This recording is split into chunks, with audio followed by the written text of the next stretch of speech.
इसरो और space sector के सभी वैज्ञानिक एवं इंजीनियर्स और मेरे प्यारे देशवासियों, आप सभी को नेशनल स्पेस डे की बहुत बहुत शुभकामनाएं। इस बार स्पेस डे की थीम है आर्यभट्ट से गगनयान तक। इसमें अतीत का आत्मविश्वास भी है और भविष्य का संकल्प भी है। आज हम देख रहे हैं इतने कम समय में ही नेशनल स्पेस डे हमारे युवाओं में उत्साह और आकर्षण का अवसर बन गया है। ये देश के लिए गर्व की बात है। मैं स्पेस सेक्टर से जुड़े सभी लोगों को, वैज्ञानिकों को, सभी युवाओं को नेशनल स्पेस डे की बहुत बहुत बधाई देता हूं। अभी भारत ने international olympiad on astronomy and astrophysics उसकी मेजबानी भी की है। इस कंपटीशन में दुनिया के 60 से ज्यादा देशों से लगभग 300 युवाओं ने हिस्सा लिया। भारत के युवाओं ने मेडल भी जीते।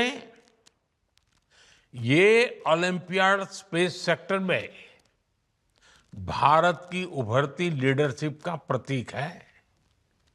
साथियों, मुझे खुशी है कि युवा साथियों में स्पेस के प्रति रुचि बढ़ाने के लिए इसरो द्वारा भारतीय अंतरिक्ष हैकाथॉन और रोबोटिक्स चैलेंज जैसी पहल भी की गई है। मैं इन प्रतिस्पर्धाओं में हिस्सा लेने वाले स्टूडेंट्स और विजेताओं को बहुत बहुत बधाई देता हूं। फ्रेंड्स, स्पेस सेक्टर में एक के बाद एक नए माइलस्टोन गणना, ये भारत और भारत के वैज्ञानिकों का स्वभाव बन गया है। 2 साल पहले ही भारत पहला ऐसा देश बना था जिसने चंद्रमा के साउथ पोल पर पहुंचने का इतिहास रचा। हम स्पेस में डॉकिंग, अनडॉकिंग की क्षमता रखने वाले दुनिया के चौथे देश भी बन गए हैं। अभी 3 दिन पहले ही मेरी ग्रुप कैप्टन शुभांशु शुक्ला से मुलाकात हुई है। उन्होंने इंटरनेशनल स्पेस स्टेशन पर तिरंगा फहराकर हर भारतीय को गर्व से भर दिया। जब वो तिरंगा मुझे दिखा रहे थे, वो जो पल थी, जो अनुभूति थी, वो शब्दों से परे है। ग्रुप कैप्टन शुभांशु से हुई चर्चा में मैंने नए भारत के युवा के असीम हौसले और अनंत सपनों को देखा है। इन सपनों को आगे बढ़ाने के लिए हम भारत का एस्ट्रोनॉट पूल भी तैयार करने जा रहे हैं। मैं आज स्पेस डे पर अपने युवा साथियों को भारत के सपनों को उड़ान देने के लिए इस एस्ट्रोनॉट पूल से जुड़ने के लिए आमंत्रित करता हूं। साथियों, आज भारत सेमी क्रायोजेनिक इंजन और इलेक्ट्रिक प्रोपल्शन जैसी ब्रेक थ्रू टेक्नोलॉजी में तेजी से आगे बढ़ रहा है।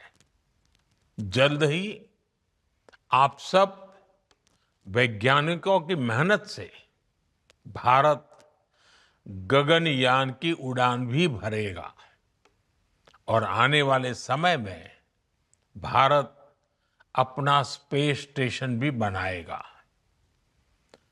अभी हम मून और मार्स तक पहुंचे हैं। अब हमें गहरे अंतरिक्ष में उन हिस्सों में भी झोंकना है जहां मानवता के भविष्य के लिए कई जरूरी रहस्य छिपे हैं। बियॉन्ड गैलेक्सीज लाइज अवर होराइजन। साथियों, अनंत अंतरिक्ष हमें हमेशा ये एहसास दिलाता है कि वहां कोई भी पड़ाव अंतिम पड़ाव नहीं है।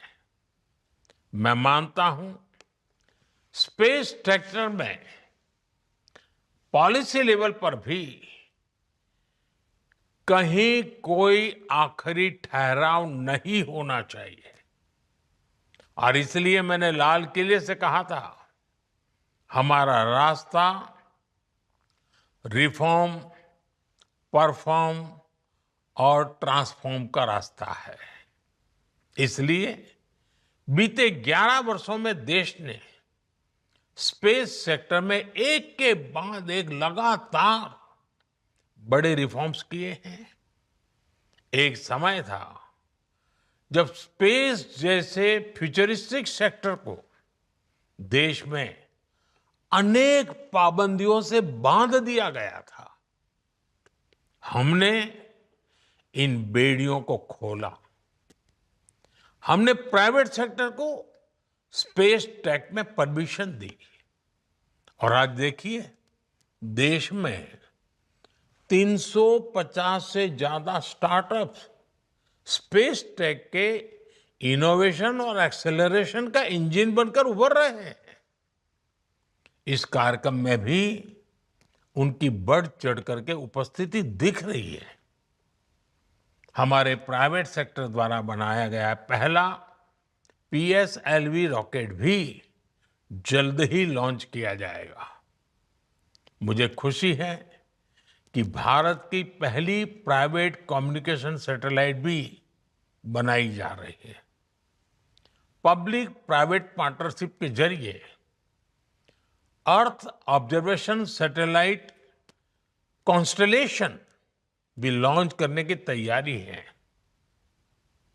आप कल्पना कर सकते हैं स्पेस सेक्टर में भारत के युवाओं के लिए बहुत बड़ी संख्या में अवसर बनने जा रहे हैं। साथियों, मैंने 15 अगस्त को लाल किले से ऐसे अनेक क्षेत्रों का जिक्र किया था जिसमें भारत को आत्मनिर्भर होना बहुत जरूरी है। मैंने हर सेक्टर को अपने लक्ष्य तय करने को कहा है। आज स्पेस डे के दिन मैं देश के स्पेस स्टार्टअप से कहूंगा, क्या हम स्पेस सेक्टर में अगले 5 वर्षों में 5 यूनिकॉर्न खड़े कर सकते हैं? अभी हम भारत की धरती से साल में 5-6 बड़े लॉन्च देखते हैं। मैं चाहूंगा कि प्राइवेट सेक्टर आगे आए और अगले 5 साल में हम उस स्थिति में पहुंचे कि हर साल 50 रॉकेट लॉन्च कर पाए, हर सप्ताह एक। इसके लिए देश को जिन नेक्स्ट जन रिफॉर्म की जरूरत है वो करने का सरकार का इरादा भी है और इच्छा शक्ति भी है। मैं आपको विश्वास दिलाता हूं, सरकार हर कदम पर आपके साथ खड़ी है। फ्रेंड्स, भारत स्पेस टेक्नोलॉजी को साइंटिफिक एक्सप्लोरेशन के साथ ही ईज ऑफ लिविंग का भी माध्यम मानता है। आज स्पेस टेक भारत में गवर्नेंस का भी हिस्सा बन रहा है।